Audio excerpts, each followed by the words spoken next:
like, okay, that's how we know it's over. That's how I know that you had a good time. That's how I know you're going to come back. That's how I know that $40 is going to be on my nightstand. I just like the way that we vibe. I wanna keep you around. Every single day, every night. I wanna let you know that I'm down.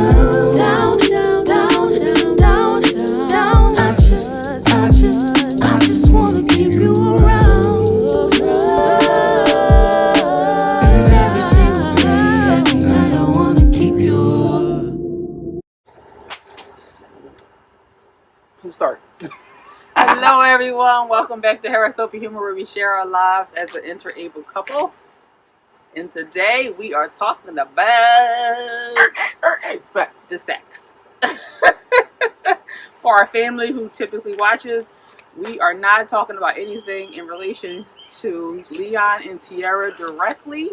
This is a generalized topic, so feel free to continue watching, or you can feel free to shut the video off now. All right, hopefuls, let's get into it. Like I just mentioned, we are not going to go into detail about our sex life in particular, but we are going to give you guys a little bit of education about what we have learned over the years in terms of sex with the spinal cord injury. Yes. So every spinal cord injury is different because everybody has different levels. So every man or woman, well, we're going to talk about men because I don't know any women in the chair that I talk to personally. So every man has a different injury level. So that makes their sexual experience a little bit different in terms of like what positions they're comfortable with using, which ones they don't use. One of the things I did not write down, we'll talk about that first, is the different levels of sensation has changed. Oh, yeah. So some men may not feel their erogenous zones changes. Their erogenous zones changes, yes. So things that might not stimulate an able-bodied person might stimulate a paralyzed person. And it can be different spots. It can be ears, hands, nipples. It can be any different thing. You have to kind of just play around and figure out what works for you and what you like. Yeah. There are devices, well, one in particular that we're familiar with, that you can use to help stimulate the same positions that you may not be able to get into if you, since you aren't able-bodied. One machine that's made particularly for sex is called the Intimate Rider. Yeah. And it's a chair that rocks back and forth. And it comes with either a bench or it comes with like wedge-like cushions that the woman can position herself on in various positions that can help him feel that same back and forth rocking position, and she can kind of still be in the missionary position. Or she can go. Okay, yeah. Yeah. Yeah, anyway. Whatever they so choose. Now, the Intimate Rider does have a little bit of a hefty price tag, so I have learned from my other wives and girlfriends with spinal cord injuries that some people just use a rocking chair that's made for a nursery because it resembles the same rocking motion. It's a little bit bigger in size. It has armrests that the Intimate Rider doesn't have, and you can kind of achieve the same goals. I'm intrigued by that one. It seems, from the conversations, it seems, I guess, a little bit of a safer transfer. Because the Intimate Rider seems to be more narrow, and some people seem to have a hard time like getting in that position, where the rocking chair is a bigger space to sit in. So there's those two tips. It's a lot of things that spinal cord injury deal with is erectile dysfunction. Right. So there are you should definitely consult your doctor because you don't just want to go around trying different things. But there are pills you can take. And there are also injections. I've heard that injections aren't that fun, and it might impede this actual intimacy, but I've heard that they do work as well. A lot of men use it for fertility when they're trying to see if they can have a child conceive on their own without having to go through IVF. So a lot of them will do the injection so that they can get the erection so that they're able to get the sperm. Yeah, I can see how it can impede the intimacy because it's like you gotta like time it. So like, how can you really be like intimate and spontaneous if you're like, hey, do you mind sticking this needle? Can you mind looking for a vein and sticking this needle in me, and we'll gotta give it a little bit of time? wait for it to kick in.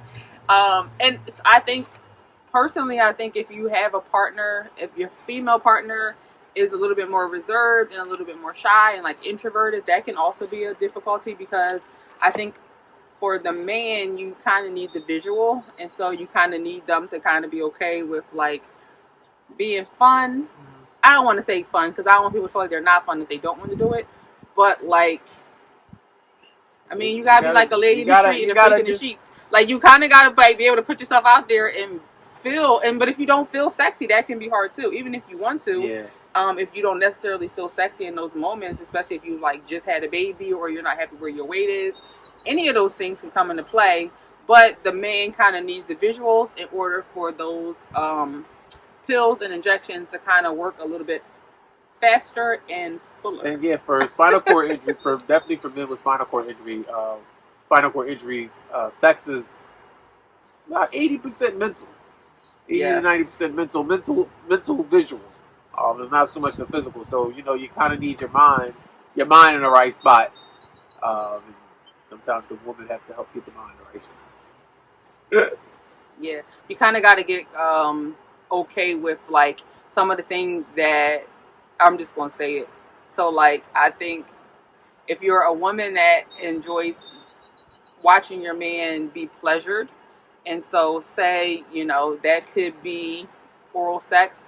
If you're used to like, oh, if I put it in my mouth and that's gonna be a way that I know he's gonna be happy and he's gonna enjoy it. If that sensation is different for him, you have to kind of be like, all right, well, if the neck is what is basically the equivalent, let me work on that. Or if your nipples is the equivalent, or a good hand massage is the equivalent, like, you kind of got to put yourself in that mindset to be like, okay, this is what we have to do. We got to get creative, but the end goal is still going to be the same. Happy. And you have to be comfortable. The main thing about having sex, you always have to be comfortable with your partner. Yeah. You have to be able to communicate, be comfortable, and just talk about what your needs are. Make sure you're both getting out of it what you need out of it. And lastly, one of the things that I've learned in this community is that not all men with spinal cord injuries are able to ejaculate. So that makes a big difference in people who want to have babies. I mean, it also makes a difference in like feeling like your partner is even satisfied, because you're used to that like outer release being like, okay, that's how we know it's over. Mm-hmm. That's how I know that you had a good time. That's how I know you're going to come back. That's how I know that $40 is going to be on my nightstand. And if that's not there, you kind of got to be, be okay with it. And that could be a little bit harder for some people. I don't know.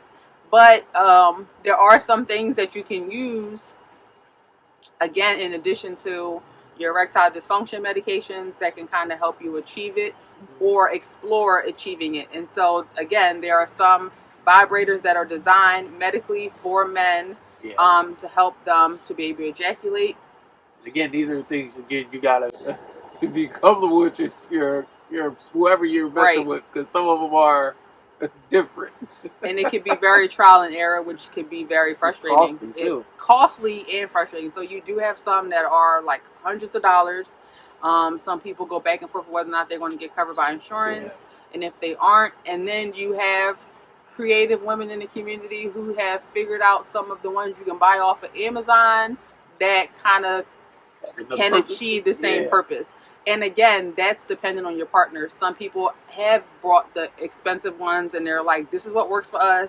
This is how we were able to get pregnant. This is what I'm sticking to. And then you have some people who are like, I brought that really expensive one. That did not work for me. I ended up getting one off Amazon that was $40 and he loves it and it's his favorite. And so unfortunately, it can be an expensive trial and error type of process, because the ones that you can probably get from Amazon aren't even necessarily for this purpose. Is they can just be like a massager, and because of the frequency of it, the intensity of it, it gets the job done. So I think that is all we have on today in regards to the sex. You guys wanted to know.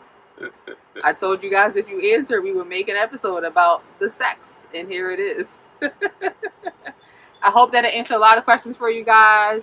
If there's anybody within our community who have more questions and would like more details, please send us an email or even comment below. If you don't want to comment below, we want people to know that you're asking.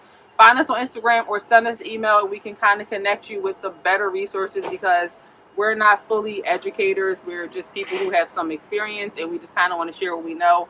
But we can try to connect you guys with some people who may have more information for you. We thank you guys for watching. We hope that you enjoyed this episode. Don't forget to like, share, comment, and subscribe. Girl! Boy, I'm old. I was having a hard time getting up that chair. That thing is low.